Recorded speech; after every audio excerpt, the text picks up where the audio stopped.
Boa noite a todos. Então, hoje nós estamos aqui para falar sobre os ensinamentos de Jesus. E é sempre uma alegria falar sobre esses ensinamentos. E hoje, a Nilce havia me pedido para substituir um palestrante que não poderia vir. E ela me disse o seguinte: você podia pegar o capítulo 6 do Evangelho segundo o Espiritismo, que é o Cristo Consolador, porque era um final de ano, um início de uma nova era, como disse o nosso irmão Edson ali.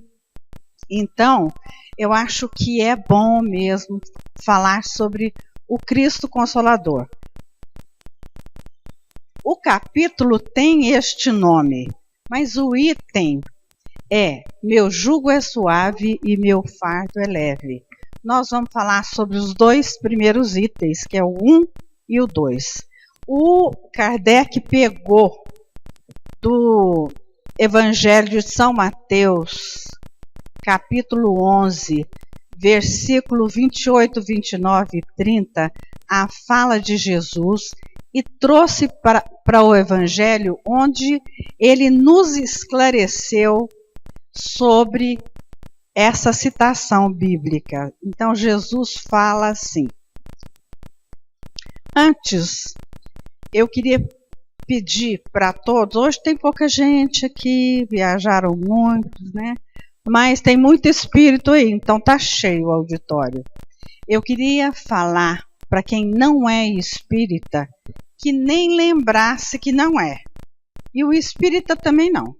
Nós somos todos cristãos, filhos de Deus e, portanto, todos irmãos. Então, vamos nos denominar na noite de hoje de cristãos para ouvir o que Jesus tem para nos falar neste final de ano. Do Evangelho segundo o Espiritismo é um dos capítulos que eu acho mais bonito, é o Cristo Consolador. E olha a poesia de Jesus. Vinde a mim todos vós que estáis cansados e oprimidos, e eu vos aliviarei. Tomai sobre vós o meu jugo, e aprendei de mim que sou manso e humilde de coração, e achareis descanso para as vossas almas, porque o meu jugo é suave e o meu fardo é leve. Então, ele nos convida, nós que estamos aflitos, que temos problemas, que temos dificuldades, somos todos nós. Porque nós vivemos no mundo de expiação e prova, e aqui é lugar disto. Por enquanto, nós não temos um nível de elevação que pudéssemos estar num planeta mais adiantado. Então, ele está nos chamando. Vinde a mim, vós que estáis cansados. E ele espera a nossa resposta. E ele fala sobre jugo. O jugo dele é suave e o fardo é leve. O que é jugo?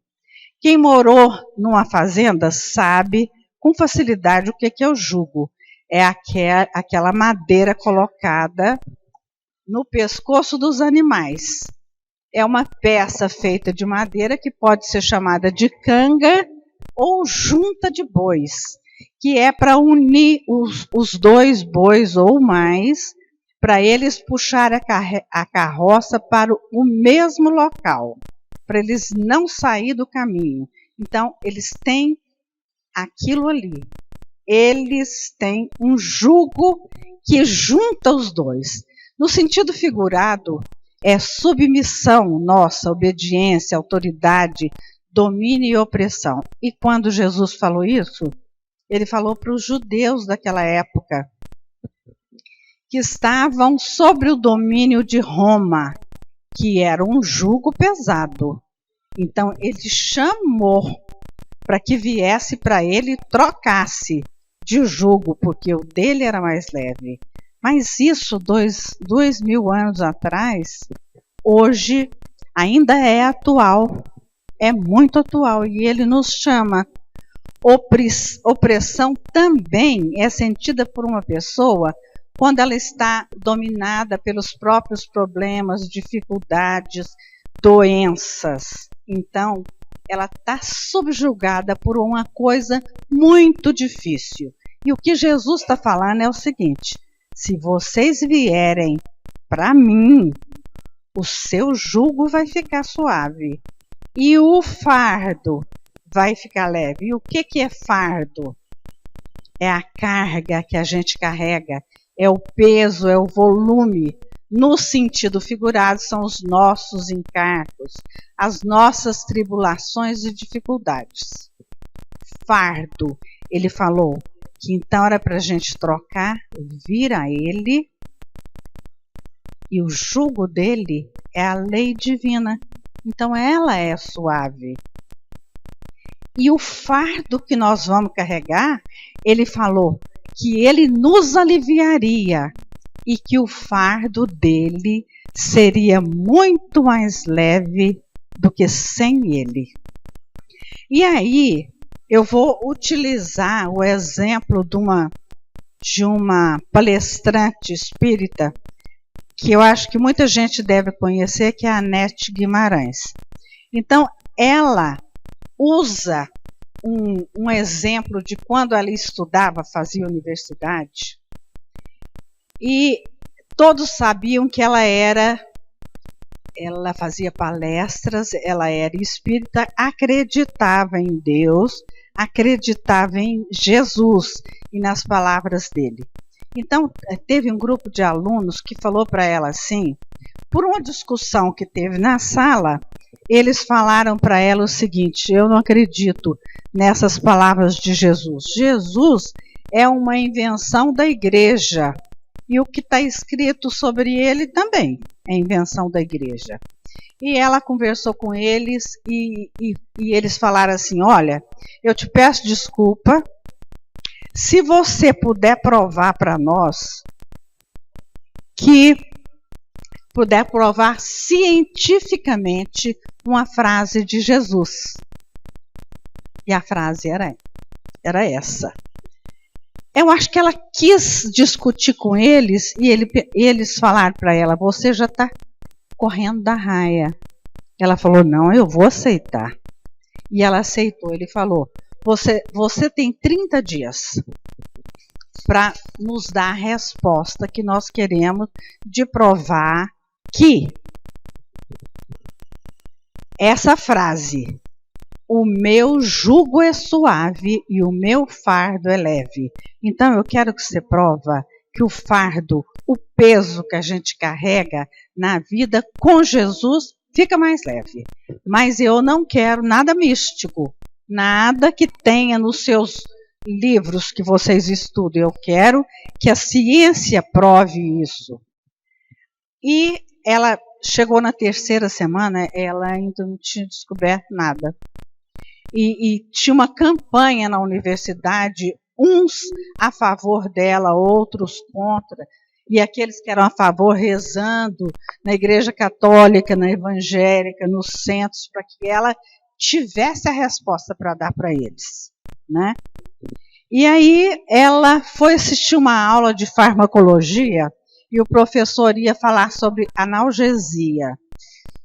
E quando ela então entrou na aula, companheira, o que aconteceu?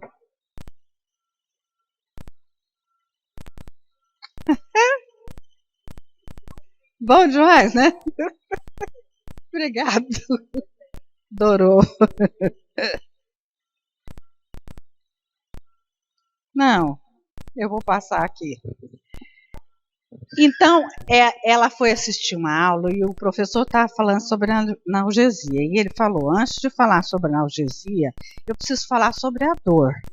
Porque os analgésicos vocês vão utilizar no momento de dor do seu paciente, né?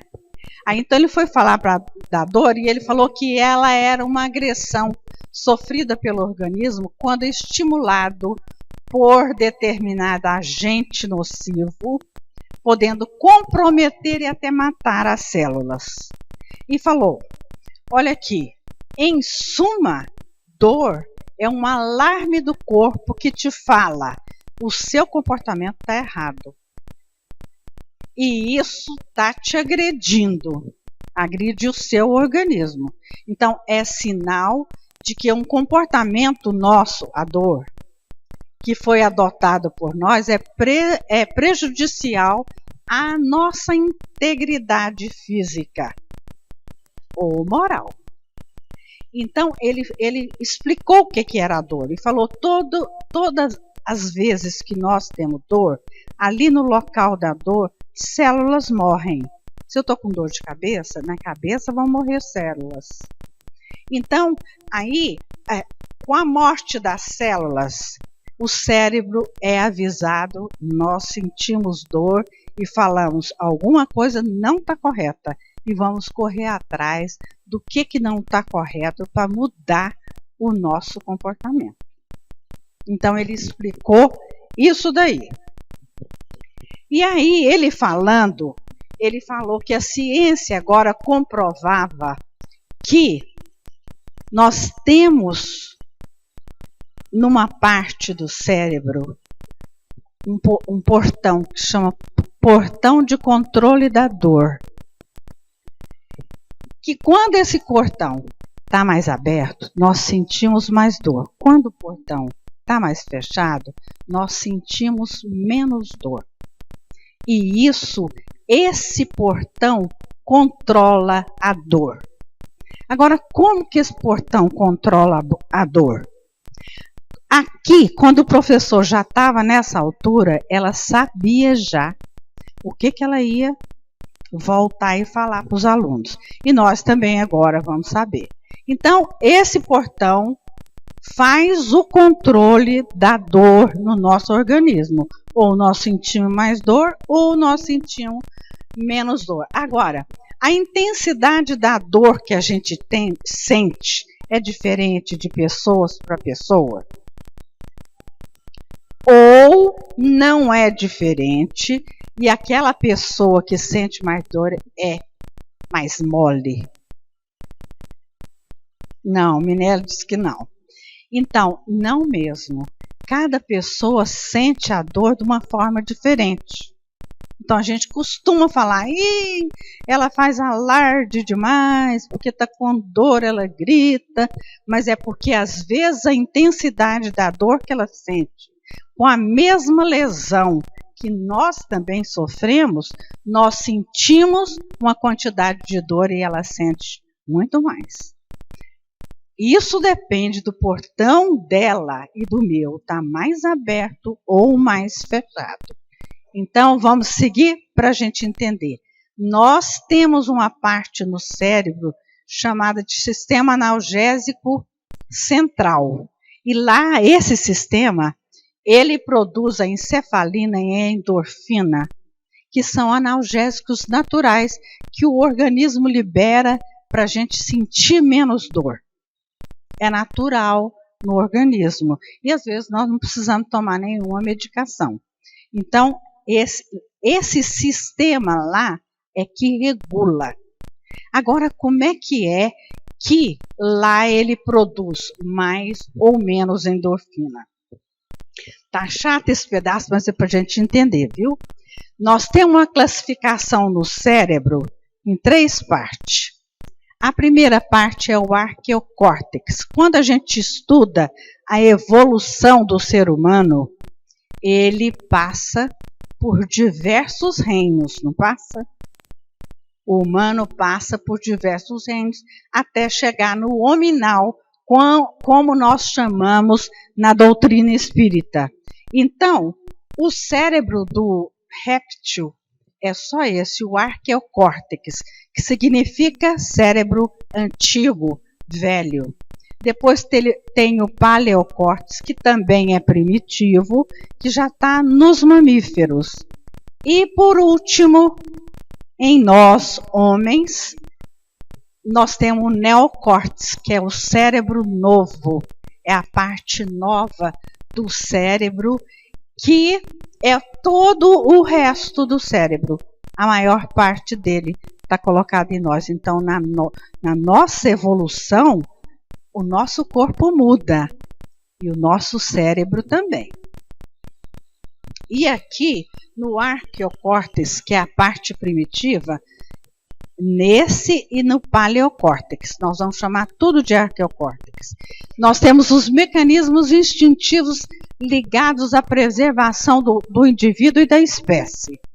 E no neocórtex, que quando passou para o homem, ele cresceu um pouco mais na parte externa do cérebro, é a percepção, o pensamento, linguagem, memória e ação planejada. É o reino hominal. Então, nós temos dois. O nosso está completo. Nós temos a parte do arqueocórtex, mas nós temos o neocórtex. Aqui,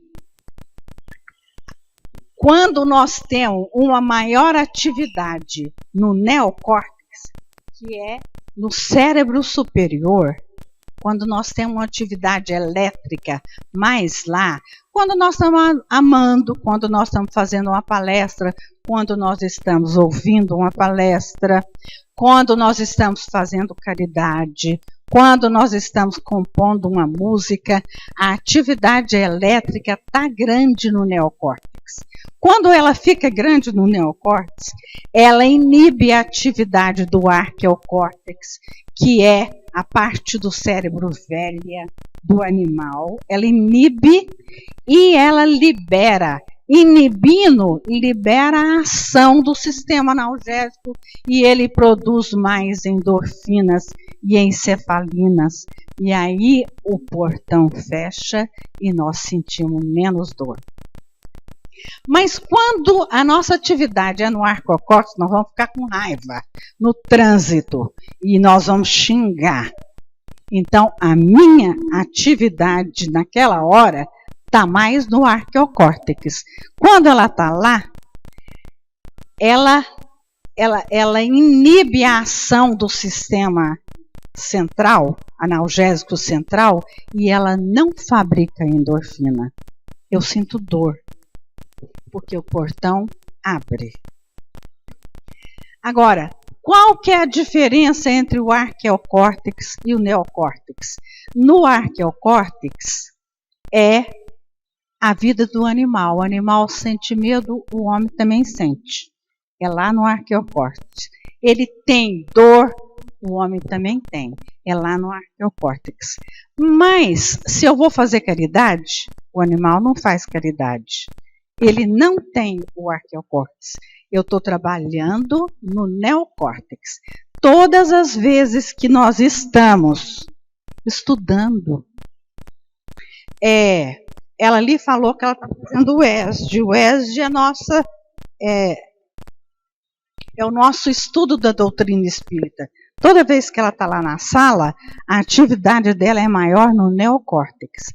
Quando essa atividade é ali, nós estamos com um sentimento muito mais puro, não é? Então, quando o nosso sentimento está mais puro, nós estamos mais próximos de Deus. Então, quando ele fala, vinde a mim, ele fala, vinde a mim, mas em contrapartida, o que ele quer? Ele quer que nós respeitemos a lei divina. Quando eu respeito a lei divina, eu trabalho mais no neocórtex. Então, está explicado cientificamente por que que 50 arrobas com Jesus ficam mais leves. Porque o meu trabalho é no neocórtex. E aí o meu organismo libera muito mais endorfinas e encefalinas e eu sinto menos dor. O meu fardo da dor e das dificuldades fica mais leve. Não é verdade? Fica mais leve. Então, é isso aí que ela foi procurar e ela achou. Então, como que nós fazemos para ter uma atividade maior no neocórtex.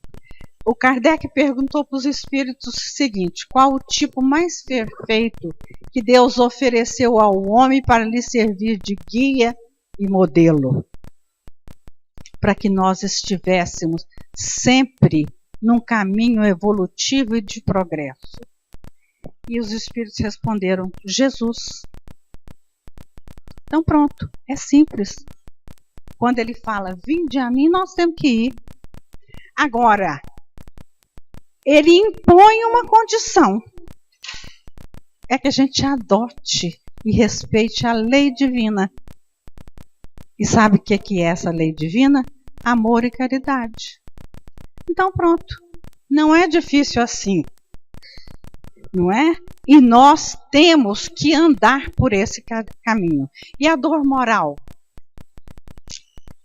Dor moral que pode ser a mágoa, o pesar, a aflição de alguma coisa que nos aconteceu.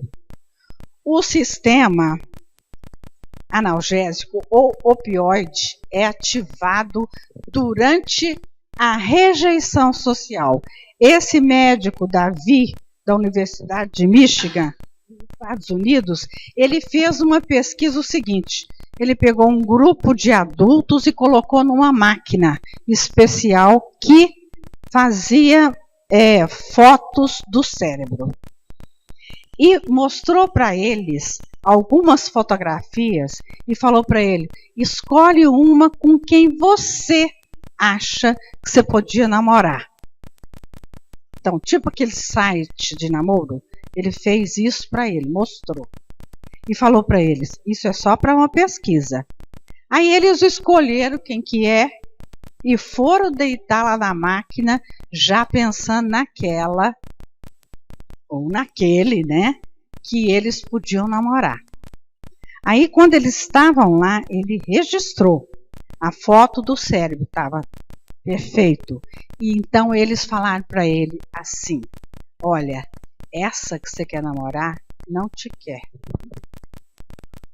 Então ele sentiu o quê? Uma rejeição. Ele foi rejeitado. E aí a máquina pega o cérebro numa posição em que o sistema analgésico central está liberando endorfina e encefalina, porque ele sentiu dor. E a dor dele não é a dor que corta o dedo, é uma dor difusa. A dor moral é uma dor difusa. Ela dói no corpo inteiro, o que significa que as células morrem no corpo inteiro. Então, uma traição é uma rejeição social. É uma rejeição. E nós sentimos dor, é a dor moral. Aonde que dói? Não é na cabeça, não é na face, não é no braço. Ela dói geral, porque tem uma produção maior de adrenalina e cortisona que indica para o cérebro que está acontecendo alguma coisa, e começa com essa liberação dessas substâncias, começa a morrer célula aqui, lá. Então eu sinto dor no corpo inteiro quando eu sou traída. Eu sinto dor. E como que eu posso reverter isso? Não fui eu que fiz maldade nenhuma. Ele me traiu. Ele me traiu. Mas eu que estou sentindo dor. Então, eu estou com um problema, porque quando a gente está sentindo dor, é porque um comportamento que a gente tem não é adequado. E qual que é esse comportamento quando nós somos traídos? Nós sentimos o quê? Não é? Eu falo assim: ele me traiu, eu fui traída. O que é isso?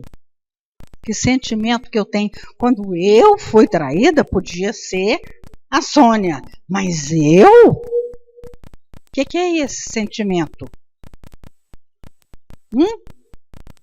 Orgulho, vaidade, eu não.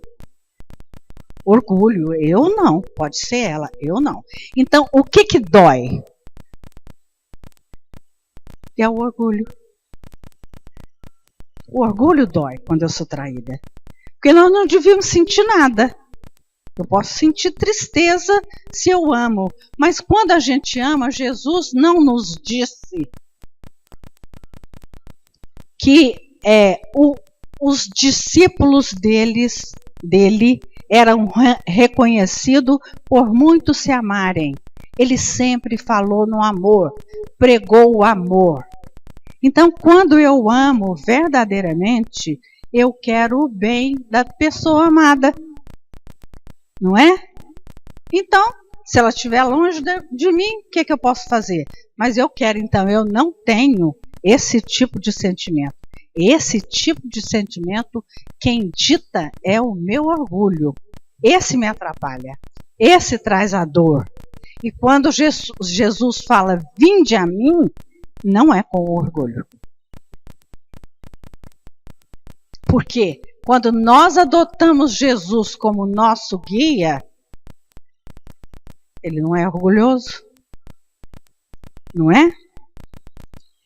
Então, e o Kardec ajuda um pouquinho mais a gente a entender esta história. Ele fala, a dor é o aguilhão que impele o homem para o caminho do progresso. Então, eu faço progresso quando eu tenho dor. Por quê? Porque eu não quero ficar com a dor. Então, se a dor é um aviso do organismo que as células estão morrendo, eu tenho que ir atrás. Ou elas vão continuar morrendo. Se eu quiser ficar com orgulho, se eu quiser ficar com a vaidade, se eu quiser ficar com o egoísmo, ele me traiu, o meu marido me traiu, o meu egoísmo, se eu quiser ficar com isso, eu vou me afundar e vou adoecer. Então, o que eu tenho que fazer? Porque eu não fiz nada, quem traiu foi que fez. O problema é dele, mas ele é nosso quando a gente sente dor. E aí, nós temos que buscar a causa da dor para recuperar a nossa saúde. E aí, é que Jesus nos chama. E o Kardec, na Gênese, ele vai mais fundo, explicando melhor. Os mais numerosos males são aqueles que o homem cria para si mesmo, pelos seus próprios vícios, egoísmo, orgulho, vaidade, tudo são vícios.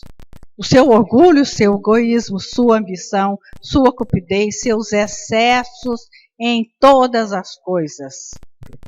Isso aqui, nós que buscamos. Então, eu não posso pensar, a dor é um castigo divino. Ela não é.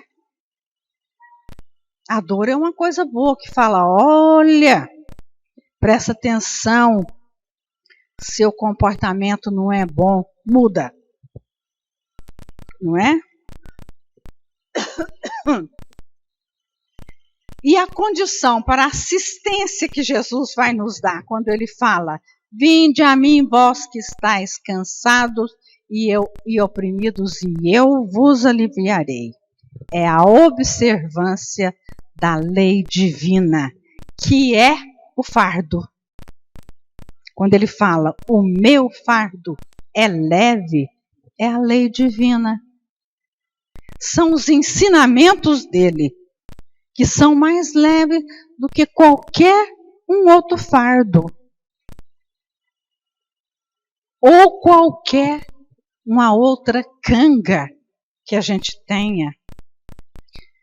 Então, ele fala isso. E aqui, esse jugo é leve e essa lei é suave, pois ela impõe como dever o amor e a caridade.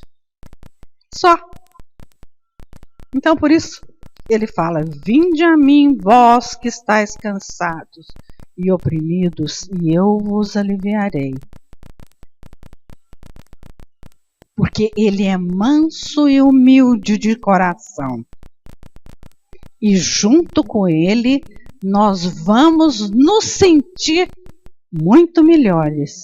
Ele falou isso, não é mentira. E isso aqui, nós comprovamos cientificamente que a dor nossa fica menor quando nós temos mais atividade no neocórtex. Quer dizer, quando o nosso comportamento se diferencia do comportamento do animal.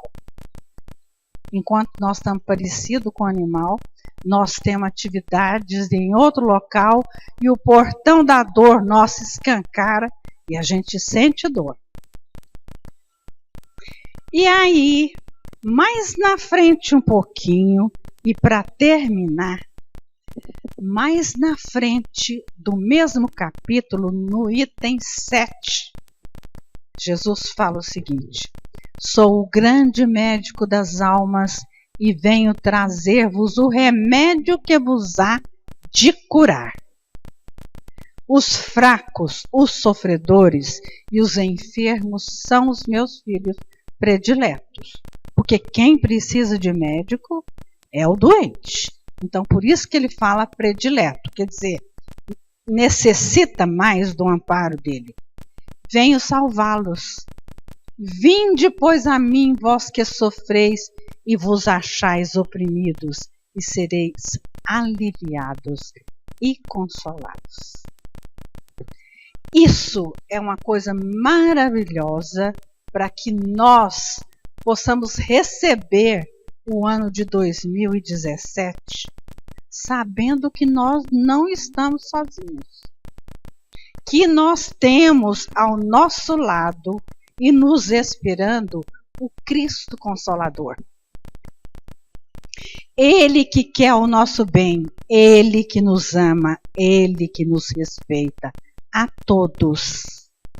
Então, nós, nessa reflexão rápida da noite de hoje, sabemos o que nós devemos fazer para aceitar o convite do Cristo Consolador. Que Jesus nos abençoe a todos e que todos tenham um 2017 cheio de saúde e alegrias no coração. Boa noite.